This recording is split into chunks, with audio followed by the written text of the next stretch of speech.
Hello students, welcome to today's lecture of Theory of Machines. Today's lecture will be on terminology for radial cam. In the previous few lectures, we started the topic cam and follower and discussed what is cam and follower and why it is used and what are its advantages. We saw how cam can be used to achieve any complicated desired motion. We then discussed in details the classification of the cams, where we discussed the construction details, uses, advantages and limitations of the various cams. We also discussed here the use of spring in the cam and follower mechanism. Further, we learned about the various followers, where we discussed again about their uses, advantages and limitations. Having seen all this, we shall now learn about the various terms used to describe the cam and its motion. So in today's lecture, we will learn about the terminology used for radial cams. The radial cams are basically the cams in which the motion of the follower is in the direction perpendicular to the direction of rotation of cam, or the motion of the follower is in the direction perpendicular to the axis of the cam rotation, as it is shown here. This is a disc cam and roller follower arrangement. These are the disc cam and roller follower mechanism in various views. These are the positions of the follower in various different positions of the cam. This is the topmost position of the follower and this is the bottommost position of the follower. So this length is nothing but the stroke of the follower. And this is how the follower is moving in the upward direction with the rotation of the cam. So you can see how as the cam is rotating, so according to the profile of the cam, the follower is moving upward. So this is nothing but the rise of the follower. And in this picture, you can see how the follower is moving down according to the shape of the cam.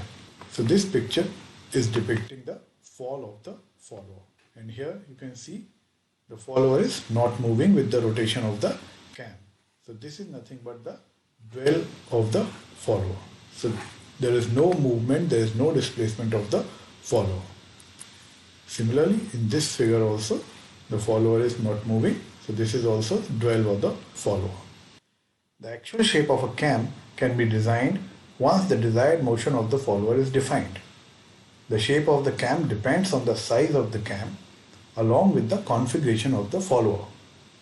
Prior to designing the profile of a disc cam, some geometric features must be defined. So let's discuss these terms one by one. So the first term that we are going to define is base circle.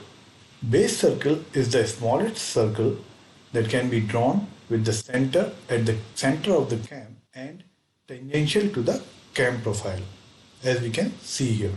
As we see that the base circle really defines the size of the cam. It is the difference of the distance of the cam surface from the cam center and this radius of the base circle that defines the movement of the follower. So this distance is defining the movement of the follower. This will be the displacement at this position. So when the roller is in contact with the base circle, that is from here to here, the follower is at the lowest position. The size of the base circle is typically dictated by the spatial restrictions of the applications. In general, a large base circle causes fewer problems with force transmission. However, a large base circle and hence a large cam is contradictory for the common design goal of smaller products. Now the next term is a trace point. If we want to describe the motion of the follower for a translating follower or for an oscillating follower, we need to know the point about which the motion of the follower will be described. So the point about which we are going to describe the motion of the follower is trace point. Precisely speaking, it is a theoretical point on the follower, the movement of which describes the follower movement. It is also defined as the point which traces the cam profile or which traces the pitch curve as shown here.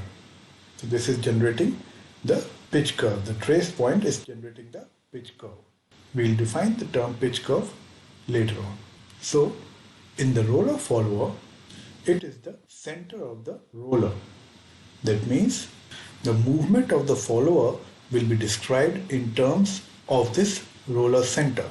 For the roller follower, the trace point will be same for all the positions of the follower as the motion is translational as seen here.